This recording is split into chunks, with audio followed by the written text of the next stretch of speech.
ईश्वर कठोर पुलिस वाला नहीं बल्कि दयालु पिता है। ईश्वर जैसे हम न्याय करते हैं, विचार करते हैं, वैसे नहीं करता है। आज की साधना में हम इसी महत्वपूर्ण विषय पर मनन करेंगे और ईश्वर की इस मनोभावना को, विचारधारा को हम अपनाने की कोशिश करेंगे। तो आइए हम अपने आप को तैयार कर ले। अपना पवित्र बाइबल, अपनी डायरी, पेन पेंसिल ले लीजिए और अपने निर्धारित स्थान ग्रहण करिए। आइए हम अपने आप को ईश्वर की उपस्थिति में रखें, अपने आप को याद दिलाएं कि हम ईश्वर की उपस्थिति में हैं और किसी की उपस्थिति में नहीं। तो आइए हम शुरू करें। पिता और पुत्र और पवित्र आत्मा के नाम पर आमीन। हे परम दयावान पिता, हम तुझे धन्यवाद देते हैं आज के इस विशेष अवसर के लिए। हम तुझे धन्यवाद देते हैं तेरे पुत्र के लिए, जिनको हमारे मुक्तिदाता के रूप में तूने भेजकर उनके द्वारा हम पर अपना प्रेम, अपना हृदय प्रकट किया है। तेरे पिता, आज हम तेरे न्याय करने के तरीके और उसके द्वारा तेरे असीम प्रेम को, असीम दया को समझने के लिए हम यहाँ एकत्रित हैं। हम पर दया कर, अपना आत्मा हमें प्रदान कर। ये पवित्र आत्मा हमें ज्योतिर्मय बना, आलोकित कर, ताकि हम प्रभु यीशु के वचनों को ध्यान से सुन सकें, समझ सकें, आत्मसार कर सकें और अपने जीवन में इनका अमल कर सकें।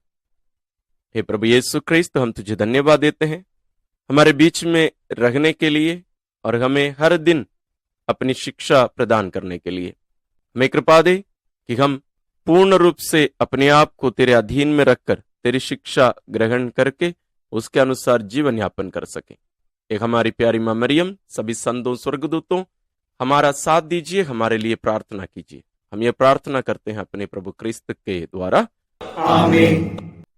आज की साधना के लिए जो पाठ लिए हैं वो है संत योहन रचित सुसमाचार अध्याय 8 पद संख्या 1 से 11। The gospel according to saint John chapter 8 verses 1 to 11। और ईसा जैतून पहाड़ गए। वे बड़े सवेरे फिर मंदिर आए। सारी जनता उनके पास इकट्ठी हो गई थी और वे बैठकर लोगों को शिक्षा दे रहे थे।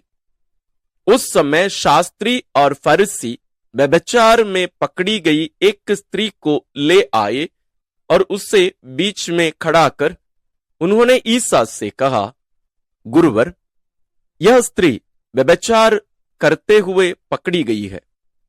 संहिता में मूसा ने हमें ऐसी स्त्रियों को पत्थरों से मार डालने का आदेश दिया है। आप इसके विषय में क्या कहते हैं? उन्होंने ईसा की परीक्षा लेते हुए यह कहा, जिससे उन्हें उन पर दोष लगाने का कोई आधार मिले। ईसा झुककर उंगली से भूमि पर लिखते रहे। जब वे उनसे उत्तर देने के लिए आग्रह करते रहे तो ईसा ने सिर उठाकर उनसे कहा, तुम में जो निष्पाप हो वह इसे सबसे पहले पत्थर मारे। और वे फिर झुककर भूमि पर लिखने लगे। यह सुनकर बड़ों से लेकर छोटों तक सबके सब एक एक कर खिसक गए। ईसा अकेले रह गए और वह स्त्री सामने खड़ी रही। तब ईसा ने सिर उठाकर उससे कहा, नारी, वे लोग कहां हैं? क्या एक ने भी तुम्हें दंड नहीं दिया? उसने उत्तर दिया, महोदय, एक ने भी नहीं। इस पर ईसा ने उससे कहा, मैं भी तुम्हें दंड नहीं दूंगा। जाओ और अब से फिर पाप नहीं करना। आइए हम इस पाठ को कम से कम 2-3 बार ध्यान से पढ़ लें, ताकि हम इस पाठ में जो रहस्य, जो विशेष बातें छुपी हैं, उन सबको हम समझ सकें। आइए हम साधना के प्रथम चरण में प्रवेश करें, मनन चिंतन। संत योहन में ही केवल पाई जाने वाली यह घटना में वास्तव में ईश्वर के हृदय को, ईश्वर के मनोभाव को, न्याय करने के तरीके को हमारे सामने रखता है। आइए हम इस घटना के संदर्भ को देखते हैं। फरीसी और शास्त्री, जो यहूदियों के प्रमुख लोगों में गिने जाते हैं, वे व्यभिचार में पकड़ी गई एक स्त्री को ले आते हैं, और वो केवल व्यभिचारिणी नहीं थी, व्यभिचार करते हुए पकड़ाई गई थी। लेकिन उन लोग उसके साथ जो पुरुष था उसको छोड़ दिए, केवल स्त्री को लेकर प्रभु के पास आते हैं। दूसरी बात, यहां प्रभु यीशु से कुछ सीखने के लिए वे नहीं आए, बल्कि प्रभु को फंसाने के लिए आए। और प्रभु यीशु स्वयं ईश्वर होते हुए वे सब कुछ जान देते और उनका षड्यंत्र भी वे पूर्ण रूप से समझते थे, इसलिए वे पहले चुप रहे। लेकिन वे बार बार प्रभु से प्रश्न करते रहे। वे नियम सुनाए, मूसा का जो नियम है पुराने विधान के अनुसार। वे कहते हैं इस प्रकार की स्त्रियों को पत्थरों से मार डालना है, ताकि हमारा समाज, हमारे परिवार शुद्ध हो जाए। इस प्रकार की महिलाएं रहने से हमारा समाज दूषित हो जाएगा। लेकिन हम देखते हैं कि प्रभु एक भी उत्तर नहीं देते हैं और जमीन में बैठ के वे कुछ लिखने लगते हैं। लेकिन वे आग्रह करते रहे, बार बार पूछते रहे। तो प्रभु ऊपर अपना सिर उठाकर उनको देखते हैं और एक ही वाक्य बोलते हैं, तुम में जो निष्पाप हो वह इससे सबसे पहले पत्थर मारे। यानी तुम में से ऐसा कौन है जो कभी पाप नहीं किया है, निष्पाप है, चलो वही पहला व्यक्ति रहे, इस पर पत्थर मारो। और फिर अपना सिर झुकाकर भूमि पर लिखने लगे। एक ही वाक्य, और कुछ भी नहीं बोले। वे कोई वाद विवाद करने के लिए नहीं गए, चुप रहे। उन लोगों को प्रभु यीशु कुछ विचार करने का, स्वयं का मूल्यांकन करने का, न्याय करने का, उस स्त्री का नहीं बल्कि स्वयं का न्याय करने के एक अवसर दिए। प्रभु यीशु अपने सुसमाचार में जगह जगह पर न्याय करने के बारे में हमें शिक्षा दिए हैं। वे कहते हैं कि पुत्र को न्याय करने का अधिकार है, लेकिन वे कहते हैं मैं न्याय नहीं करता। मैं इस धरती पर दंड देने के लिए नहीं आया हूं, बल्कि मैं लोगों को जीवन देने के लिए आया हूं, मार डालने के लिए नहीं। मैं भला चरवाहा हूं। तो ईश्वर के अनुसार वही व्यक्ति न्याय कर सकता है, दूसरों पर उंगली उठा सकता है, दूसरों पर पत्थर फेंक सकता है, जो कभी पाप नहीं किया है। एक विशेष मापदंड, a very different criteria to judge people। इसलिए प्रभु यीशु बार बार हमें शिक्षा देते हैं, न्याय मत दो, किसी पर भी न्याय मत दो, किसी के लिए भी नहीं। वहां प्रभु यीशु अकेले खड़े थे अंध में। जस्ट सोचिए उस महिला की स्थिति को। वो वास्तव में मृत्यु और जीवन के बीच में खड़ी थी, आर पार होने वाली थी उसकी जिंदगी। वह स्त्री मरने को थी, कुछ ही सेकंडों में या मिनटों में वो मर सकती थी पत्थर खाकर। लेकिन वहां उस बीच में खड़े थे न्यायी प्रभु, दयालु प्रभु। वो उसको जीवन दिए, परिपूर्ण जीवन दिए। वह ना केवल उसको बचाए बल्कि उसके पुराने पापों से उसको छुटकारा देते हैं, उसको स्वतंत्र कर देते हैं। पुरानी आदतों में, उन पुराने पापों के बंधन में पड़ी हुई उस महिला को प्रभु यीशु ऊपर उठाते हैं। उसके मन में और समाज में उसके बारे में बहुत सारी गलत धारणाएं रही होगी, सोच रहे होंगे। जब कभी वो कहीं भी दिखती थी होंगी, लोग उसको देखकर अपना चेहरा, अपना हाव भाव बदल देते थे होंगे। शायद मां अपने बेटों को देखकर उनसे कहती थी होंगी उसके पास जाना नहीं है। और महिलाओं के बीच में वो शायद कभी उठना बैठना नहीं कर सकती थी होगी। उस प्रकार की दुनिया में जीने वाली उस महिला को प्रभु यीशु अभी स्वतंत्र कर देते हैं। अब वह समाज में खुलकर जा सकती है, वह आदर सम्मान के साथ समाज में जी सकती है। प्रभु यीशु उसके बंधनों को तोड़कर उसे एक नया जीवन देते हैं, परिपूर्ण जीवन देते हैं। वह अब अपने बारे में जो गलत धारणाएं रखी थी उन सबको छोड़कर अब वह प्रभु पर निर्भर रह सकती है, ईश्वर के पास जाकर प्रार्थना कर सकती है, समाज में एक विशेष स्थान प्राप्त करके, उचित स्थान प्राप्त करके आदर सम्मान के साथ वो जी सकती है। प्रिय भाई और बहनों, हमारी मानसिकता क्या है? हम भी दूसरों पर दोष लगाने में बहुत आगे होते हैं। दूसरों के बारे में चुगली करना शायद हमारा स्वभाव है, हमारी आदतें हैं, हमारा गुण है, लेकिन इसके द्वारा हम दूसरों को मार डालते हैं। हम ना केवल उनके बारे में लोगों के मन में गलत धारणा फैला रहे हैं, विचारधारा फैला रहे हैं, बल्कि उस व्यक्ति को हम वास्तव में मार डाल रहे हैं। आज प्रभु यीशु हमसे यही चाहते हैं कि हम दूसरों के बारे में चुगली ना करें, हम किसी के बारे में न्याय ना करें, हम किसी के बारे में भी एक शब्द कहने के पहले, न्याय करने के पहले, हम अपने अंदर, अपनी आत्मा के अंदर, अपने हृदय में झांक कर देखें, अपने जीवन पर हम थोड़ा सा मूल्यांकन करके देखें, क्या मैं ठीक हूं? क्या मैंने कभी पाप नहीं किया है? प्रभु यीशु का मापदंड हम भी यूज करें, उपयोग करें। वो मापदंड प्रभु हमें दे रहे हैं आज। किसी पर न्याय देने के पहले, दोष लगाने के पहले इस मापदंड का उपयोग करो। यदि तुम अभी तक पाप नहीं किए हो तो चलो तुम इस पर पत्थर मारो, तुम इसका न्याय करो। लेकिन क्या वैसे संभव है हमारे लिए? क्या प्रभु यीशु इस प्रकार के मापदंड हमें देंगे और हम उसका उपयोग करने लगेंगे? क्या इस दुनिया में किसी को भी हम न्याय कर पाएंगे? किसी के बारे में चुगली कर पाएंगे? नहीं। संत मदर तेरेसा ने कहा, यदि हम दुनिया में लोगों की बुराई करने में, न्याय करने में लगे रहेंगे तो हम कभी प्यार नहीं कर पाएंगे। एक मां को देखिए, उसका बेटा या बेटी बहुत गलती करते होंगे, लेकिन मां बहुत बार अनदेखा कर देती है। अपनी ममता के कारण वो एक अलग दृष्टि से अपने बच्चे को देखती है, इसलिए वह न्याय नहीं कर पाती है। इसलिए हम देखते हैं जो प्यार करते हैं वे अपने प्रिय व्यक्ति के पापों को या गलतियों को अनदेखा करते हैं। इसलिए नहीं है कि वे उनकी बुराई चाहते हैं, बल्कि उनके प्रेम के सामने उनकी गलती या उनका पाप उतना बड़ा नहीं है। प्रभु यीशु संत फौस्तीना को एक बात बताए थे न्याय करने के बारे में।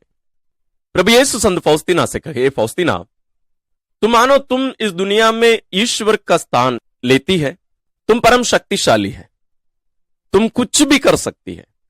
तुम्हारे घर अचानक एक लड़की आ जाती है, एक गरीब लड़की, वह आकर दरवाजा खटखटाती है और तू जाकर दरवाजा खोलती है और वह तुमसे एक रोटी मांगती है खाने के लिए, अन्यथा वह वहीं पर गिरकर मर जाती। फौस्तीना, तू मुझे बता, तू क्या करेगी? प्रभु यीशु कहते हैं, वही स्त्री है हर मनुष्य का जब लोग मेरे पास आते हैं, जो नम्रता से प्रेरित होकर मेरे पास आते हैं, जैसे उस नाकेदार के समान एक नम्रता की भावना लेकर मेरे सामने उपस्थित हो जाता है, इस लड़की के समान दया की भीख मांगते हुए, क्षमा की भीख मांगते हुए। मैं कौन हूं? मैं ईश्वर हूं। तो मैं क्या उसको दंड दूंगा या उस पर दया दिखाऊंगा? प्रिय भाई और बहनों, हम इस दुनिया में ईश्वर का जगह ना लें।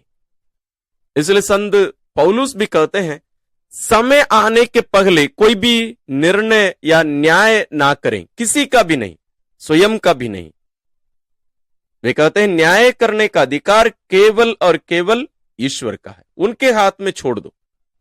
यदि हम इस मनोभाव को अपना लेते हैं, इस विचारधारा को अपना लेते हैं, इस मापदंड को अपना लेते हैं जो प्रभु यीशु आज हमें दे रहे हैं, हमारे परिवारों में कितनी शांति रहेगी, कितना प्रेम रहेगा, हमारे समाज में हम कैसे जिएंगे, हम कितना गिरे हुए लोगों को हम उनका हाथ पकड़कर उठाकर उन्हें एक विशेष स्थान, जो स्थान ईश्वर उन्हें अपने हृदय में दिए हैं, उसको हम भी उन्हें दे सकते हैं। यदि हम इस मापदंड को अपनाते हुए इस दुनिया में जिएंगे तो हम वास्तव में प्रभु की दया को, करुणा को हम लोगों पर प्रकट कर सकते हैं, यानी हम वास्तव में ईश्वर की उपस्थिति बन सकते हैं। क्या हम ऐसे करना चाहते हैं? प्रभु यीशु हमसे यही पूछ रहे हैं आज। आइए हम थोड़ा सा समय लें और इन बातों पर मनन करें।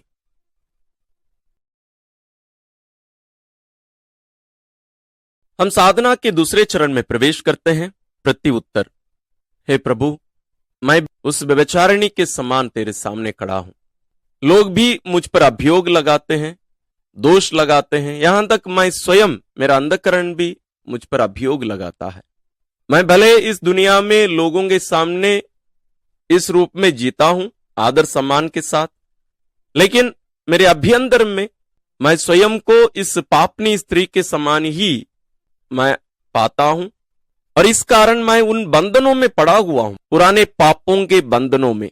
हे प्रभु, मुझे भी जैसे तू इस स्त्री को बचाया वैसे मुझे भी बचाने की कृपा कर, दूसरों से और विशेष रूप से मुझसे, ताकि मैं मेरी इन पुरानी आदतों से, पुराने पापों से, मेरी बुराइयों से मैं बचकर मैं अपना जीवन पूर्ण रूप से तेरी महिमा में जी सकूं।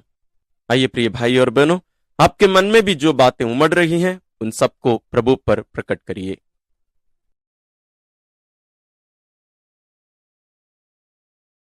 आइए हम साधना के तीसरे चरण में प्रवेश करें। हे प्रभु यीशु, तो आज मुझसे भी, जैसे तूने उन शास्त्रियों और फरीसियों से कहा, वही मुझसे भी कहता है। यदि तुम निष्पाप हो, यदि तुम कभी गलती नहीं किए हो, पाप नहीं किए हो, तो तुम भी दूसरों के पापों को देख सकते हो, न्याय कर सकते हो। तुम स्वयं एक कांच के घर में हो और उसमें से कभी पत्थर फेंकने की कोशिश मत कर। दूसरों पर उंगली उठाने के पहले अपने जीवन पर थोड़ा सा मूल्यांकन करके देख, परख कर देख कि तुम कितने पाप में हो।